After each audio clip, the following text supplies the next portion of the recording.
পৃথিবীর পথে শীতল সমুদ্র থেকে নিষিদ্ধের অন্ধকারে মালয় সাগরে অনেক ঘুরেছি আমি বিশাল আসরে ধূসর জগতে।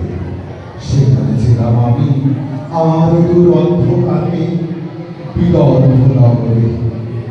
আমি ক্লান্ত চারিদিকে জীবনে সমুদ্র সফল আমার বিদর্ভ শান্তি দিয়েছিল নাগরে প্রবলবাসে।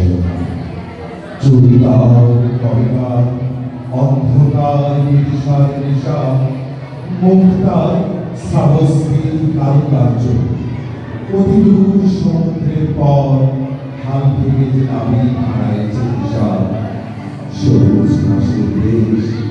যখন সে চোখে দেখে রাজনীতির ভিতর দেখতে দেখেছি তারে অন্ধকার বলেছে সে এতদিন কোথায় ছিলেন। পাখির লেগের মতো চোখ তুলে নাগরে প্রলবাসে। সমস্ত দিনের শেষে শিশিরের শব্দের মতো সন্ধ্যা আসে। তারা রৌদ্রের গন্ধ মুছে বেড়েছি পৃথিবীর সব রং নিভে গেলে পাণ্ডুলিপি করে আয়োজন। তখন গল্পের তরে জোয়াকির রং ছেড়ে সব পাখি ঘরে আসে। সব নদী পুরানো জীবনে সব বেঁধে থাকে শুধু অন্ধকার মুখোমুখি বসবা বড় আকাশে বড় আকাশে। Thank you.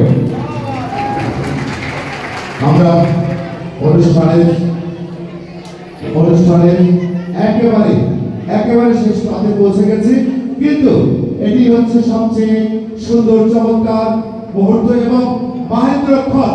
কারণ এখন আমরা বিতরণ করব আমাদের এই ক্লাবে যারা কৃতি শিক্ষার্থী তাদের কৃতিত্বের স্বীকৃতি হিসাবে আমাদের মূল্যবান ক্রেস্ট, যা আগামী দিনে তাদের উৎসাহিত করবে। আমি